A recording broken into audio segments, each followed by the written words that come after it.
दिसंबर 2025 में मुकदमे लिखे गए थे। ये मुकदमे डिप्टी डायरेक्टर एग्रीकल्चर की जांच के आधार पर लिखे गए थे, जिसमें ये पाया गया कि फसल बीमा योजना, जो सरकार की एक फसल बीमा योजना है, उसमें झांसी में एक बड़े पैमाने पे एक स्कैम हो रहा था।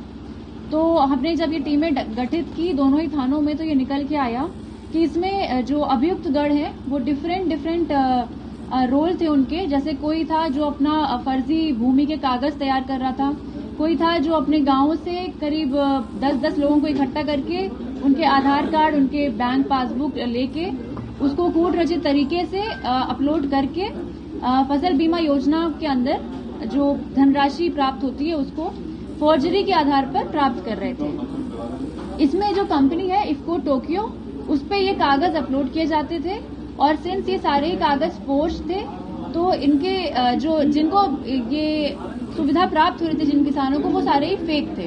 इसमें सिर्फ 2-3 किसान थे जो जेन्युइन थे और बाकी जो भी धनराशि प्राप्त हो रही थी वो फेक लोगों को प्राप्त हो रही थी। तो जब हमारे संज्ञान में ये आया, टीम ने इस पे बेहतरीन काम किया। हमने सीडीआर एनालिसिस किया, हमने जालौन और झांसी दोनों में हमने छापेमारी की और हमें आज 3 अभियुक्त गण गिरफ्तार किए हमने।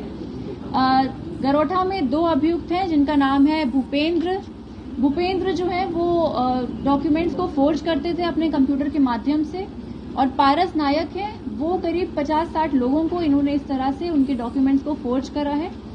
और प्रेमनगर में जो अभियुक्त हैं इनका नाम है ऋतिक तिवारी, इन्होंने भी करीब अपने गांव से 10-20 लोगों को इकट्ठा करके उनके डॉक्यूमेंट्स को फोर्ज किया है।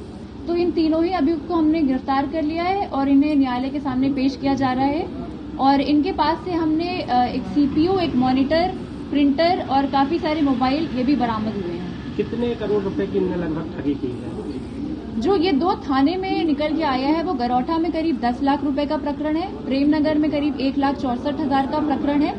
पर ये जो धनराशि है ये अभी जांच में और आगे बढ़ेगी। ये सिर्फ 2 थाने हैं जहां पे अभी हमने इन अभियुक्त को गिरफ्तार किया है और ये स्कैम को हमने इसका खुलासा किया है, पर ये जांच अभी और बढ़ेगी। तो ये करोड़ों का मसला है और इसमें जांचें अभी चल रही है। एक सांसद के नाम पर भी ठगी हुई, तो वो यही लोग?